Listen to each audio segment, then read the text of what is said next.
together. Today's episode, Space Humans.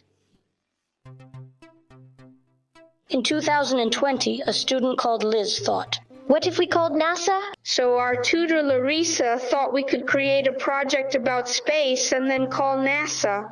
In 2022, we did a project with this in mind. At the first meeting, we used the NASA website to research curiosities about the planets. We split into groups to do the research and find out things. Did you know that the planet with the most moons is Jupiter and that some planets have no moons, such as Mercury and Venus?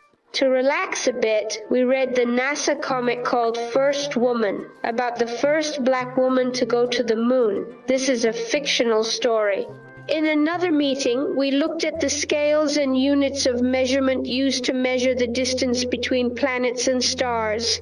We also saw that if the sun were here in our room, Mercury would be on Madison Avenue, approximately 1.5 kilometers away. Did you know that one astronomical unit is equivalent to the distance from the Earth to the Sun? To answer the questions we had and see some curiosities, Larissa suggested we go to the planetarium. We liked the idea and went there. We discovered things about Sao Paulo's sky. But we saw the wrong session. But it was still really cool. Since Larissa didn't know much about gravity, we called in Mary, our math teacher, who is also an astrophysicist. Marcia said that the more mass an object has, the greater its gravitational pull. There are two main factors: The mass of the celestial bodies and the distance between them squared. One of our curiosities was eclipses and the movement of celestial bodies. We saw that the movement the Earth makes around the Sun is called translation, and the movement it makes around itself is called rotation.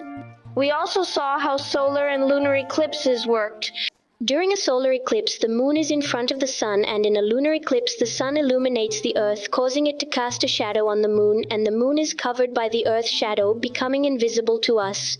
After the vacations, we met Samir, an astrophysicist who presented us with a game that simulated orbits and the universe. He was there to talk about black holes. He explained what they are, how they work, and how they form. They form when a very massive star runs out of fusion fuel, and gravity collapses the star into a very tiny and very massive point, the so-called black hole. And that's all that happened during the Space Humans project. Too bad we couldn't call NASA. That was sad, but we learned a lot of cool stuff and we'll keep trying.